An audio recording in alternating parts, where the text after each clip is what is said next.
I mean, Terence Crawford has had an amazing career against a lot of very good fighters and world-class fighters, and honestly has barely lost a round. When you look back at Bud Crawford's career, there is something really special. There's nothing to do but, damn, like, I mean, what else do you got to do? He's a 3-time undisputed champion. You looking small? What you mean I'm looking small? You looking small? Like, it's just that, like, you gotta really hurt that dude to turn him away and to try to stop him from doing what he want to do. So skillful, yes, but this and this. Fighters are scared of Terence Crawford for many reasons. Even Roy Jones Jr. said Canelo looked nervous just standing in front of him. What makes Crawford so dangerous is not only his skill, but also how calm he stays while watching every move.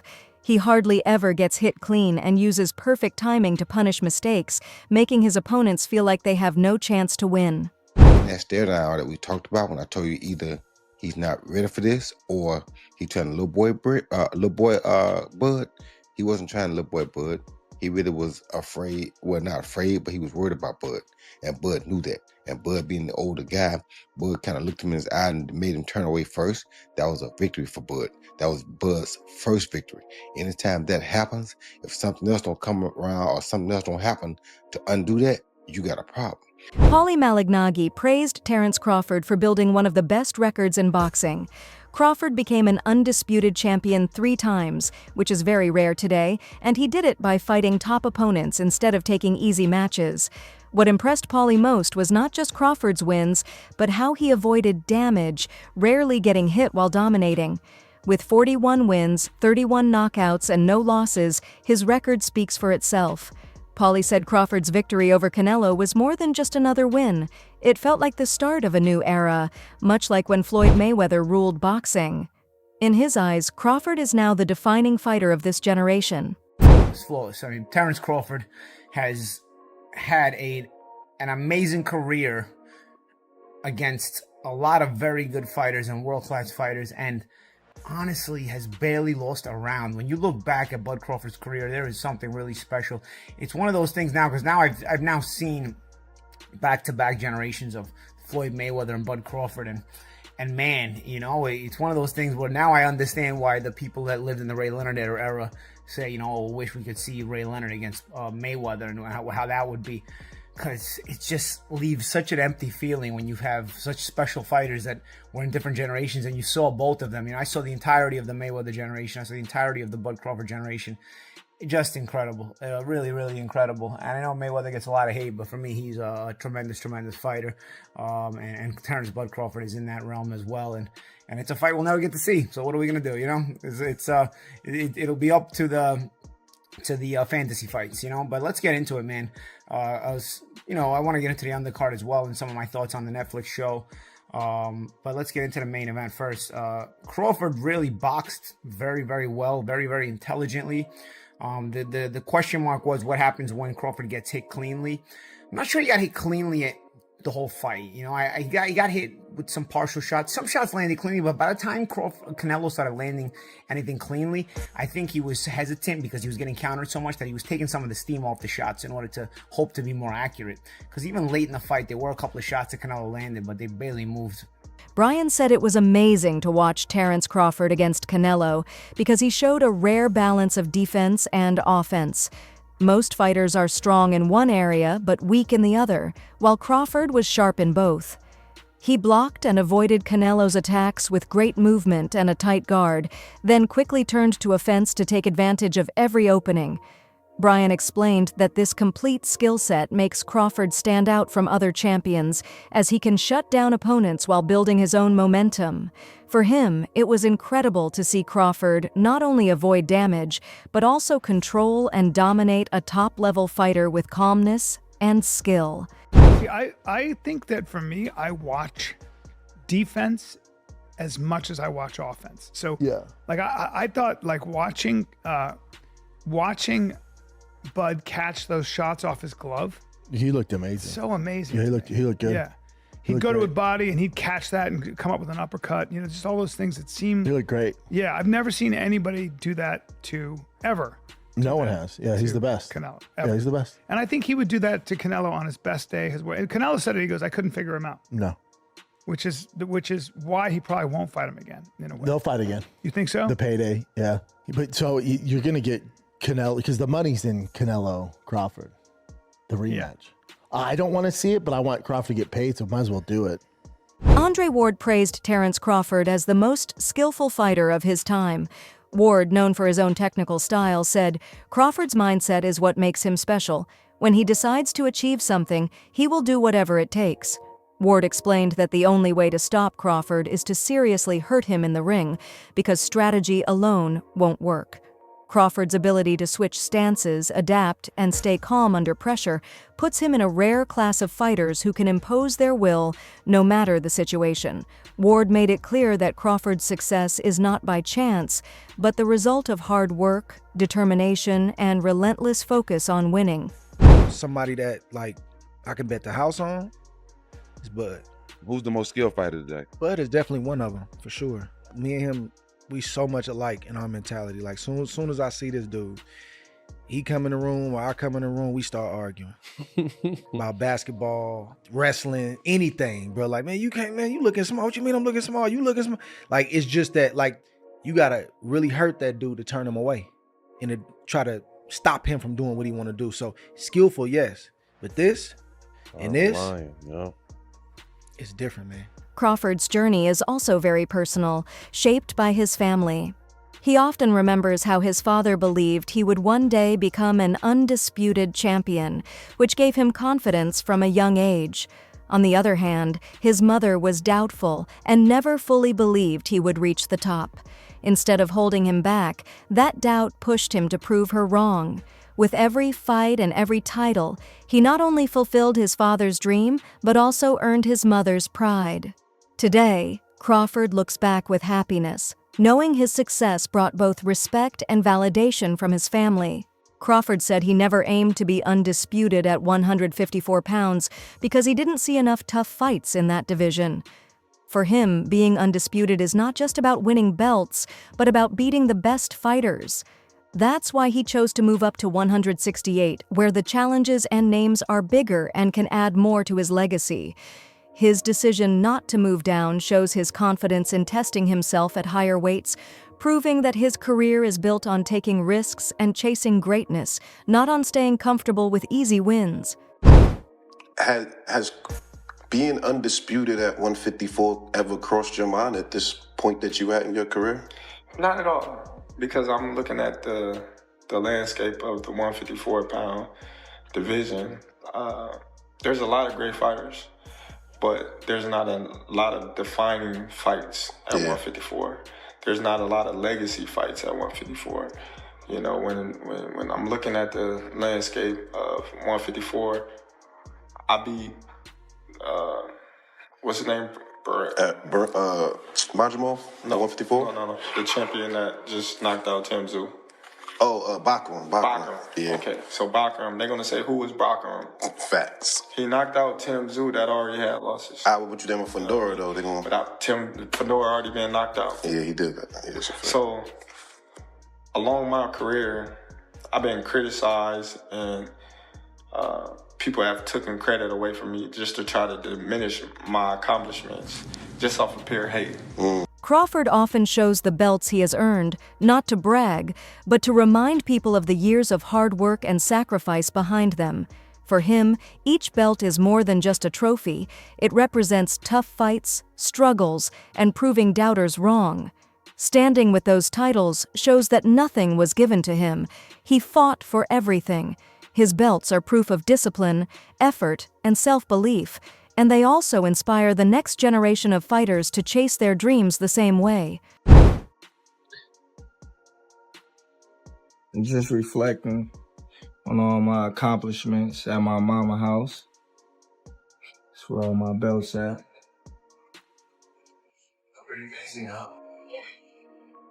You know, hard work, dedication. Things that y'all favorite fighters, some of them, don't got. So I see why y'all mad. See why y'all mad. Ooh, look at that one right there. This where it all started at. Right here. This one. In Texas. In Texas, baby. Don't hate. Just congratulate. Virgil Ortiz Jr., a young rising star, praised Crawford's last fight, calling his performance absolutely beautiful. Ortiz said Crawford has already proved himself and doesn't need to chase more opponents to show his greatness. In his view, Crawford's legacy is secure, and he will be remembered as one of the best no matter what. Hearing this from a young and ambitious fighter shows how much Crawford's dominance has impressed the new generation, leaving them in awe of what he has already achieved. Perfect fight, actually. He neutralized all of Canelo's strengths. He knew that he was gonna look for the right hook, because I believe that they've been looking at Crawford being hurt by that right hook before. So he neutralized it. He used his jab really well. He boxed beautifully. And man, I mean, he did everything right. Yeah. Now, let's talk about Crawford first, because obviously we can get to Canelo later. But in the post-fight, they asked him, a media member asked him if he'd come back down to 154 to fight Boots. Obviously, in the same token, I took it as, all right, Boots or Virgil, right? And he said he's not coming back down to 154. What are your thoughts on him not coming down, and what do you think he will more than likely do next? I don't know what he's gonna do. I did read something that said he'll go down to 160, you know. And I think that is definitely a possibility, and that fight can still happen at 160. And as far as what he's gonna do now, I mean, I don't know. He kind of beat the final boss of the game. You know what I mean? Yeah. There's kind of nothing. I don't want to say there's nothing to do, but damn, like, I mean, what else do you got to do? He's a 3-time undisputed champion. He made some good money. At this point, he's just a free player right now, I guess. He can do whatever he wants. Crawford's success has created what many call the Crawford effect, where fighters from different divisions are now eager to face him. Sebastian Fundora, with his tall frame and aggressive style, has already shown interest in fighting him. This shows how once a fighter reaches Crawford's level of dominance, others want to challenge him to earn respect. Now, instead of Crawford chasing fights, opponents are lining up to call him out, proving the power and influence he holds in the boxing world. Effect is in full effect. Okay? It's in full effect. Terence Crawford now is a wanted man.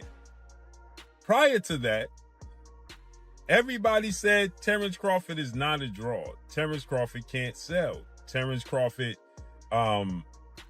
is not a big money fight. Now, we have an interesting situation brewing. The former unified WBA, well, WBO, WBC, junior middleweight world champion, Mexican superstar or star boxer, the Towering Inferno, Sebastian Fundora, refused to fight Terence Bud Crawford, who is now, no doubt, first ballot Hall of Famer, no doubt, the pound for pound king, 5-division world champion, 3-division undisputed world champion, with a record of 42 wins, no loss, no draw, 31 wins by way of knockout. When Terence Crawford dominated and stopped The Truth, Errol Spence Jr., in July of 2023, Terence Crawford petitioned to move up and fight the Towering Inferno, Sebastian Fundora. Okay? And Sebastian Fundora has zero interest. Oshaki Foster admitted he was surprised by how Crawford silenced so many doubts about his career. For years, critics said Crawford hadn't faced enough top opponents, or might struggle against elite fighters. But his recent wins, especially over Canelo, showed he can dominate even the biggest champions. Foster said Crawford not only erased those doubts, but also set a new standard by proving himself on the biggest stage. To him, Crawford's journey is proof of persistence, turning doubt into undeniable respect. Yeah, I mean, shit. They definitely doubted, bro. And he told me months ago that he was gonna do that. And he went and did that. That shit, you know what I mean? And they doubted him a lot throughout his career. You know what I mean? Just a lot, and just a lot of people that I look at that's great fighters. They've been doubted. You know what I mean? Same thing with Floyd. Floyd, they had the Oscar De La Hoyas, the Shane Mosleys, the Trinidad. They all was putting them above Floyd and all this woo-de-woo. You know what I mean? So I just feel like getting doubted is a great thing. It gives me, you know what I mean, that push. So, yeah. Do you think it would look that, I ain't gonna call it easy, but I felt like people didn't think that Crawford could do it that clean. Did that surprise you? No. It did surprise me that he stayed more disciplined. Like, I thought what was gonna happen was he was gonna do what he was doing, and then, you know, Terence got hard. He trying to bang it out, especially if he feel played enough. He feel like you feel like you doing something, he gonna come with it stuff. So I thought that was gonna be a problem. Like if Canelo landed a punch, he would try to go in the trenches with Canelo. And that's what I would have been scared for him for. But man, that boy stayed sharp all night, man. That boy looked good, man. I can't lie. He looked good. Sure. I was definitely surprised at how smooth, how easy he beat him. Blair Cobbs and Conor Benn had strong reactions to Crawford's win over Canelo. Cobbs called it a defining moment, while Benn even suggested that Crawford should consider retiring now, ending his career on such a high note. Benn didn't mean it as criticism, but as respect, saying Crawford has already proved everything and has nothing left to show. He believes Crawford could walk away today and still be remembered as one of the greatest. Their words show that many see Crawford's legacy as already complete, no matter what he does next. Sail out on that beautiful sunset and retire. He's done a lot for the sport, and there's really not too much else that he can possibly do in the sport of boxing outside of make a beautiful retirement and leave a legacy of fighters that aspire to be just as great as Terence Crawford, like myself. Has Canelo's legacy been damaged after that or not? Not really. I think that Canelo is still a terrific and a fantastic athlete that's spent a little bit too much time at the table of boxing, and right now is his time to make his exit. Not everyone agrees that Crawford is unbeatable. Some analysts say that while beating Canelo was a huge achievement, it doesn't mean he can't be defeated. They remind fans that boxing is full of talented fighters who could trouble him under the right conditions. For them, Crawford's win is historic, but not final proof of invincibility. Boxing is unpredictable, and even the best can be tested. This view highlights that while Crawford has reached amazing heights, new challenges will always keep the debate about his place in history alive. Another division, that's not the move. If he goes back down there, he's the best guy in that division. I think it's safe to say that. But I do think that a lot of those guys will be very interesting and potentially difficult style matchups for him. They'll be more difficult than a Canelo fight. And I know that sounds crazy to say, but just go and look at the fight with Madrimov if you don't believe me. Long story short, beating Canelo Alvarez doesn't mean that Crawford is unstoppable or unbeatable. Yes, he's one of the best fighters of this division, one of the best fighters ever with his achievements, but it doesn't mean he won't lose before the end if he fights the wrong guy. At the very least, it doesn't mean he won't have a harder fight than that Canelo fight. And to finish this video, do I think that he's better than Floyd Mayweather? Do I think now that he would beat Floyd Mayweather if they were to compete at 147? Well, I think Crawford at 147 is the best Terence Crawford in terms of his attributes, his style, and the strength and power he has at the weight. I think he's probably unbeatable at 147 in this era. It's because he's going up the weight style we're even having this conversation, to be honest with you. But I do think he's an all-time great. I do think he's in the conversation, which is the best you can do because we can't definitively say who beats who in a fantasy match. That's why I really don't like them. I've been asked a few of them recently, and I just, without studying and then without actually getting the chance to see it, I just don't really like going there. But we'll do it at the end of this video anyway. It's definitely a conversation to have whether or not he's better than Floyd Mayweather because he's done it without these rehydration clauses. He's done it. He hasn't really cherry-picked, although I would say, to be fair, to look at Crawford's record, he has fought a lot of guys where it's been the very end of their career at welter. You know, Sean Porter, Amir Khan, Kell Brook, they're all great names, but none of them were in their prime anymore. But Crawford did it so emphatically, and the way he beat Errol Spence as well. Again, he'd had his issues, but again, the way he did it so emphatically, the way he passes the eye test every single time, you have to assume that he's going to do it no matter who he's facing. I do think a fight between him and Mayweather would have been very, very difficult to call. Thanks for watching. Like, subscribe, and stay informed. Stay tuned for more updates, and let's keep our news accurate.